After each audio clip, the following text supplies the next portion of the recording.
Gamification is defined as the use of game design elements in non-game contexts. It takes aspects of games and places them in another setting in order to engage users. So the concepts of challenge, achievement, and reward are harnessed with features or game mechanics, such as leaderboards, points, badges, and levels.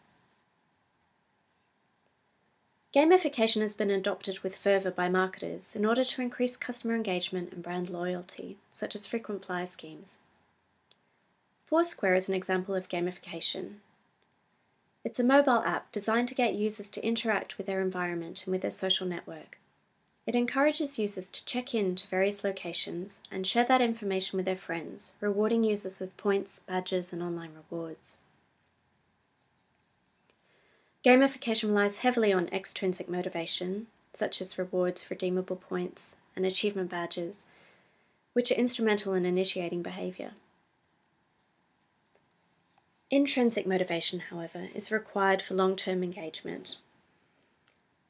Positive experiences, a sense of competence, autonomy, achievement, purpose and connection, or community.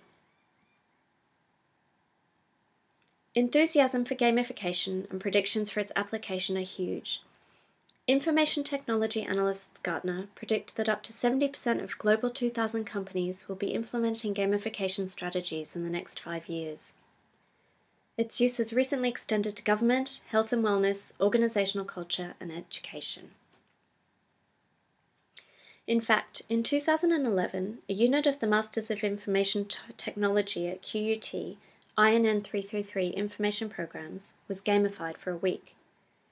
Making use of a leaderboard, points, a badge, and challenges, engagement on the INN333 website increased by more than threefold.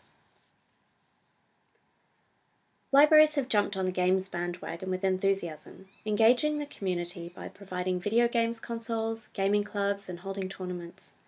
But what does gamification in libraries look like?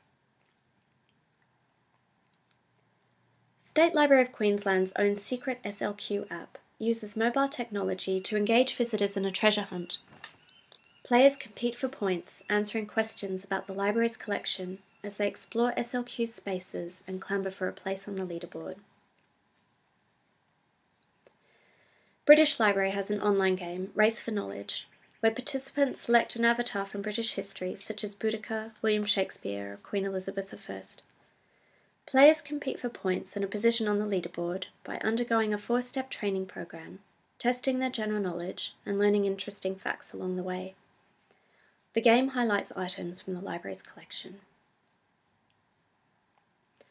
Ann Arbor District Library in Michigan runs a very successful gamification program each summer. Kids, teens, and adults compete for points and earn badges by completing challenges and activities, such as reviewing a book on their website, tagging the catalogue, attending events, and reading. Points can be redeemed for Ann Arbor Library-themed prizes.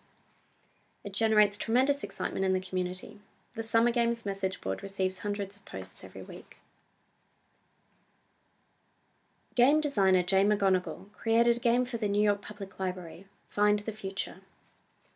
500 people were invited to spend the night at the library, where they embarked on quests to unlock the power of 100 artifacts from the library's collection, learn their stories, and together write a collaborative epic.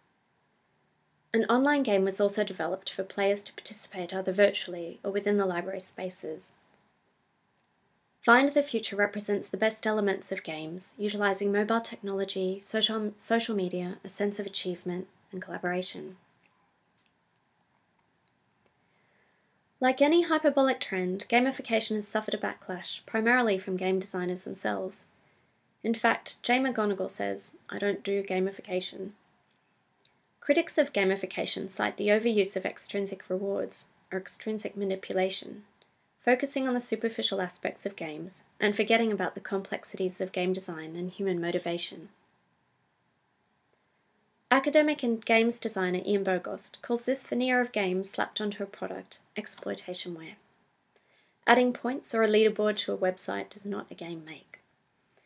This sentiment is summed up with the equation crappy content plus badges equals crappy content with badges. In contrast, serious games, or Datating's preferred term to gamification, gameful design, harness the best aspect of games, the intrinsic factors, such as fun, challenge, mastery, relatedness, and uses them for other purposes. So instead of putting game mechanics on top of content, it puts the content into a game. However, both exponents of gamification and serious games agree that games are the next big thing. Developments in mobile technology and the prevalence of our social network allow us to tap into our innate desire to play. Games are a powerful force, and if implemented thoughtfully and meaningfully, they have great capacity to engage, motivate, inspire, and connect us.